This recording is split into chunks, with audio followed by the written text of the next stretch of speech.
Bismillahirrahmanirrahim. Hello les fanophiles, hello again. Donc on continue de cours concernant la gynéco-obstétrique. On va parler maintenant présentation de siège. Donc c'est une présentation un peu fréquente, contrairement à les présentations qu'on a fait hier défléchies. Donc peut-être elle vient après les présentations de sommet. Les présentations de sommet les plus fréquentes, 90%, plus de 90%, elle est plus orthocycle.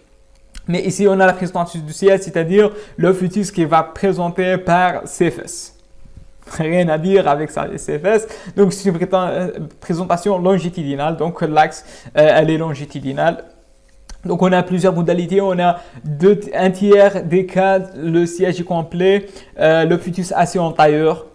On a le siège décomplété, plus fréquent. Donc, mode des fesses, 2 tiers des cas. Donc, ici, le repère, c'est le sacrum. Rappelez de ça, le repère, c'est le sacrum. Le repère, c'est le sacrum. Donc, ici, on a le siège complet, assis en tailleur, un tiers des cas. Et de l'autre côté, mode de fesses, 2 tiers des cas, siège décomplété. 2 tiers des cas. Donc, la fréquence, c'est 3% des grossesses. Donc, 3% des grossesses. On a des étiologies, on a des causes maternelles et fœtales. Donc, maternelle, on peut dire maternelle, fœtale. Ici, c'est de causes utérines ovulaires.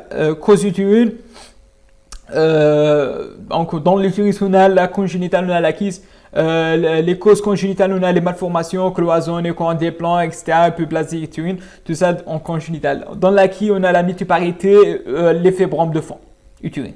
Donc, lorsqu'on a un fibrome au fond, donc le siège, elle va descendre en bas. La tête, elle va. Donc, c'est question de place. Les causes ovulaires, on a l'hydramniose. L'hydramniose, pourquoi? Parce qu'on a un fœtus qui est bavarde, qui joue. Et lorsqu'il joue, il tourne. Donc, et le siège, elle tombe en bas. Donc, par malchance.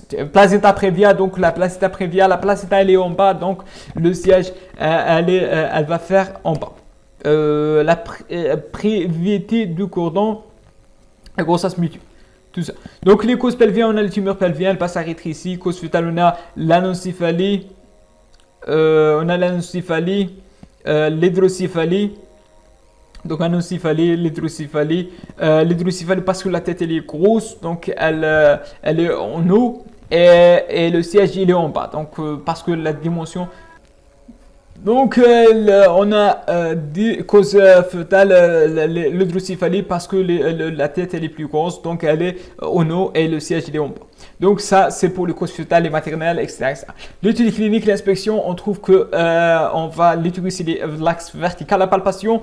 On fait la palpation au niveau de fond, on trouve la tête, masse régulière, dure, arrondée, donc c'est la tête. Et au niveau des trois, au-dessous des trois supérieurs, on perçoit le siège. Donc, on trouve le siège au niveau des trois supérieurs. L'auscultation, on perçoit les bruits cardiaques à côté du dos, au-dessus de l'ombilic. La TV, elle est peu précis. Excavation pelvienne, surtout si siège complet. Excavation vide, lorsque le siège il est complet. Segment inférieur IP, le col est fermé. Pendant le travail, on fait quand la dilatation est suffisante, les doigts perçoivent une masse moule séparée de 2 par le sillon interficier au centre duquel se trouve l'anus. L'extrémité perçoit les pyramides sacrées responsables de sa reçue en chapelet. Dans le siège complet, on perçoit l'un ou les 2 pieds. Donc, lorsqu'on a le siège complet, rappelez siège complet, ici, on perçoit l'un ou les 2 pieds. Donc, assis en tailleur, donc on perçoit 1 ou 2 pieds. What is it? 2 pieds. Donc, mécanisme de l'accouchement de siège. Donc, on a 3 étapes dans l'accouchement de siège. Dans la présentation de siège, on a l'accouchement de siège et après, on a l'accouchement des épaules et après, on termine par la tête dernière. Donc, on commence par le siège, on engage dans un diamètre bitronconturien, on fait notre descente en rotation et après, on a le dégagement de la hanche antérieure se dégage. La première se cale sur la symphyse pubienne, puis la hanche postérieure se dégage en procurant la concavité sacro-coccygienne. Donc, tout ça. Ok, pour avoir un mécanisme d'accouchement, tout simplement, il faut voir tes vidéos sur YouTube pour bien voir en stage un accouchement de siège. Donc, on a, premièrement, c'est les diamètres pétrocontorien qui s'engagent dans un des diamètres obliques. Après, il est facile dans le siège décomplété et plus difficile dans le siège, peu importe. Donc, le diamètre pétrocontorien s'engage dans un diamètre oblique. Après, il va faire une descente rotation, amener le diamètre pétrocontorien de diamètre antéro-postérieur, du détroit inférieur. Donc, il fait une rotation. Après, donc, on a le dégagement des hanches antérieures, puis le hanche postérieure. Après, l'accouchement des épaules, les épaules et les hanches, et le diamètre pétrocontorien et le diamètre acromial, ils vont dans le même diamètre oblique. Contrairement à la tête qui est dans le diamètre oblique perpendiculaire. Parce que la tête, elle est perpendiculaire à le diamètre acromial et pétrocontorien. Il faut rappeler tout ça. Après, descend rotation amène le diamètre acromial selon dans le diamètre transverse du tronc inférieur. Après, le bras et les épaules se fixent et l'une des autres d'extrémité du diamètre transverse avec le dos orienté là. Après, le dégagement des bras.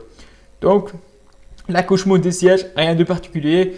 Engagement dans le diamètre pétrocontorien, descend rotation, après dégagement. Et même pour les épaules, engagement en biacromial, descend rotation et dégagement.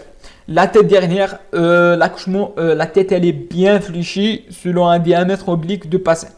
Le diamètre oblique, cette diamètre oblique, elle est perpendiculaire, souvent dans les QCM, donc perpendiculaire à le diamètre qui est entamé par les fesses et par le siège et les épaules. Donc après 200 rotations, l'occiput doit tourner en avant. Si l'occiput ne tourne pas en avant, donc on a un blocage. Il faut rappeler, il faut toujours le dos regarder vers vous.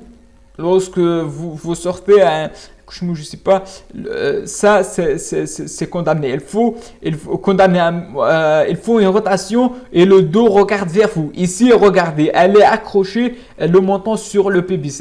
Rappelez de ça. Il faut le dos regarde vers vous. Donc le dos, donc la tête bien fléchie sur un diamètre oblique de bassin. De son rotation, l'occiput doit tourner en avant. L'occiput elle est en avant. Elle s'engage fléchie, dégagement, l'occiput prend l'appui sur la symphyse pubienne, puis le dégagement se fait en voie apparente face front, puis crâne.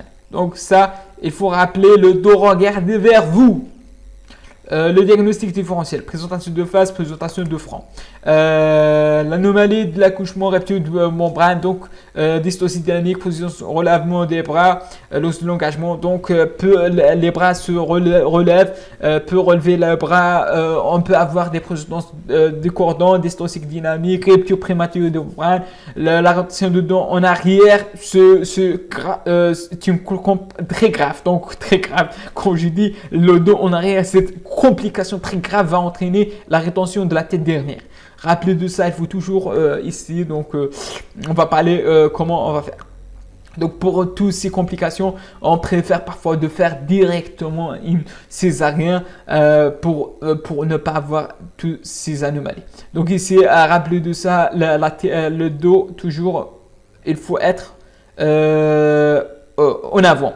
C'est comme ça. On a donc un blocage et une rotation de la rétention de la tête ici parce qu'elle est bloquée contre la symphyse pubienne. Donc, pronostic maternel rarement met en jeu la déchirure périnéale. Donc, on peut avoir des déchirures périnéales. Donc, c'est pour cette raison, parfois, on fait l'épisiotomie. C'est la nécessité d'épisiotomie pour éliminer les déchirures périnéales. Pour le fœtal, donc mortalité de 3%, morbidité de 12 à 10%, marquée par des lésions de fémur, l'hémorragie, paralysie plexus brachial, hémorragie méningée causée souvent par le manœuvre obstétricale. Donc les manœuvres obstétricales, parfois donc des manœuvres qui sont donc en danger. L'élément pronostic, l'âge de la femme, le poids fœtal, l'antécédent stérilité, le tumeur cicatriciel, des jeux compliqués du périnée, obstacle pelvien, grossesse pathologique, la Bible supérieure à sauce. Donc la conduite à tenir pendant la grossesse, pratiquer la version par manœuvre externe vers la 36e semaine sur relaxant, mais parce que parfois elle a des complications, donc elle est généralement abandonnée cette manœuvre version par manœuvre externe par les risques de rupture de l'utérus, d'écoulement, par la rupture de membrane, donc elle est abandonnée. La césarienne systématique devant une pathologie ajoutée à la grossesse, antécédent de stérilité, bassin rétréci limité, prémé par âgé, excès de volume fœtal, prématuré, souffrance fœtale, tête défléchie. Donc tout ça, rupture supérieure de membrane supérieure à 10 heures, utérus mal formé cicatriciel, périnée cicatriciel, obstacle prévu. Tout ça, il faut faire une césarienne. Pendant le travail, donc si on va faire un travail par voie basse, donc respecter la poche des os jusqu'à la dilatation complète.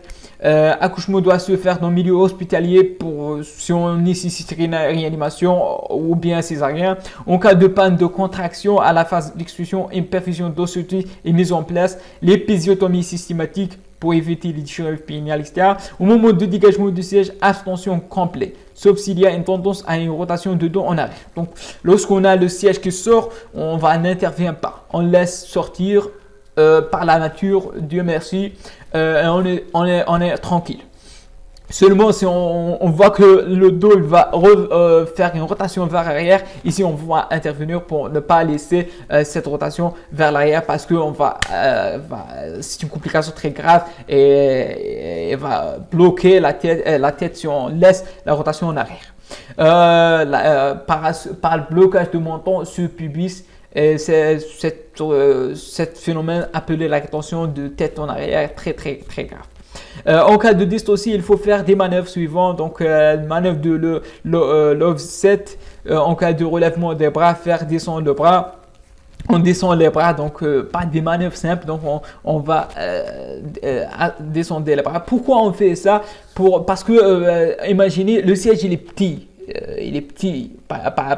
Contre la tête. Donc, si on a une petite dilatation et le siège sort rapidement, donc on tire sur la siège, donc la tête, elle va bloquer. Sûrement, là, on va bloquer la tête. Donc, c'est pour cette raison, on laisse, on observe, seulement on observe, on insiste et on laisse un accouchement naturellement. Seulement, c'est, comme j'ai dit, une rotation vers la rotation de dos en arrière, ou bien lorsqu'on a des bras ici, un problème de bras, donc on va faire descendre les bras par des manœuvres simples de l'offset. Manœuvre de parchia, dégagement de la tête dernière, ou bien les manœuvres de Morisot en cas de rétention de la tête dernière. Ces manœuvres, on va, lorsque le siège est sorti, donc on va essayer de inverser sur le ventre de sa mère. Et le manœuvre de Morisot, on va par deux doigts, on va essayer de fléchir la tête pour sortir. Donc parfois on dit deux doigts sur les joues, parce que parfois ils disent que manœuvre de Morisot, on introduit un doigt sur la bouche et on va tirer, mais ça peut causer des problèmes.